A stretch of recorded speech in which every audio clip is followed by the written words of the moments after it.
On confidence and risk in investing, an Alliance Consultants presentation. Captain E.J. Smith, into whose hands the passengers on the Titanic entrusted themselves on the voyage which will never be forgotten in the list of great sea disasters, has followed sea from his boyhood. For 40 years it was his proud boast that he had had an uneventful life. When in 1907 he came to the port in command of Adriatic on her maiden trip, he said, "When anyone asks me how I can best describe my experience in nearly 40 years at sea, I merely say uneventful. Of course there have been winter glares and storms and fog and the like, but in all my experience I have never been in any accident of any sort worth speaking about. I have seen but one vessel in distress in all my years at sea. I never saw a wreck and never have been wrecked, nor was I ever in any predicament that threatened to end in disaster of any sort." I am reminded of the words of Nassim Nicholas Taleb here. No amount of observations of white swans, I repeat, no amount of observations of white swans can allow the inference that all swans are white. But the observation of even a single black swan is sufficient to refute that conclusion. Come 14 April 1912, the unsinkable RMS Titanic hits the iceberg at 11:40 p.m., taking down with her most of its 2,224 passengers. The words of Captain Smith would never be the same ever again. As the Titanic sank on her maiden voyage, 4,000 kilometers short of her destination, she left behind survivors that would forever carry with them the horrors of that fateful night. Out of 2,200 people on board, only 700 could be saved. Investing consists of exactly one thing: dealing with the future. And because none of us can know the future with certainty, risk is inescapable. So what is risk? Risk means more things can happen than will happen. From time to time, you would be endowed with investments that go up, but you are unlikely to survive for long if you haven't dealt properly with risks. Dealing with risk consists of three steps.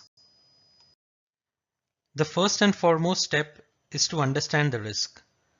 The finance theory assumes that people in general are averse to risk. Hence, you have to bribe them with higher return in order to induce them into investing. The problems, however, start when an investor sees his neighbor make more money and has the fear of missing out, what is often referred to as FOMO. So as a first step, you should learn to recognize that there is risk in investing, and then analyze your portfolio and understand which parts of your portfolio are more risky and which are less risky. You can then drill down further into each product and see what sort of risks you have taken knowingly or unknowingly. With shares, usually it is the price that you have paid for acquiring them is where the risk resides. So that would be a good starting point. With products like fixed income, risk resides primarily in the ability of the borrower to pay back and the direction of interest rates in the broader market. On the other hand of the spectrum of losing out on your investment also lies the risk of having made too safe an investment. That is, falling short of your financial requirements, not being able to beat inflation, etc. This type of risk that's very subtle and elusive and hence takes some effort to detect. The second step is to understand when the risk is running high. In effect, this is an extension of understanding the risks. Once you have understood the risk, you should be able to identify where the risk is running high in your portfolio. You also need to figure out if the returns generated on your investment was a function of merely taking higher risks or was there skill involved. Whether there are any safeguards in place to protect you in times of market drawdowns. In other words, you must see your risk adjusted returns. Usually in bull markets, it is a foregone conclusion that riskier investments will deliver higher returns.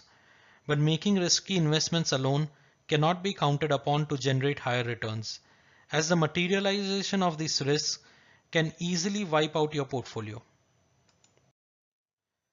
The final critical step is to be able to control the risks. What could help you along this way understanding the relationship between price and value. This is why you would know what you have paid for and what its worth is. Revisit the concept of margin of safety whenever you talk of investing in stocks. Remind yourself of the pain you had gone through during the last market fall. The pain of losing money is said to be twice as strong as the happiness obtained on gaining it. Asset allocation is also a very good tool here, but I believe the most important thing is to have an understanding of what your targeted rate of return should be. It should be based on various parameters. Basically, get proper financial planning done, else you are on a directionless course. And as the saying goes, failing to plan is planning to fail. We conclude with a fun trivia. Do you know which is the oldest surviving ship in the world that's still sailing the seas? It is the USS Constitution, built in the year 1797. She is the world's oldest commissioned naval vessel and harks back to the days of the founding fathers of America. If you have found this presentation well worth your time, spread the good by sending it to someone who might also be interested. Keep good going. Thank you.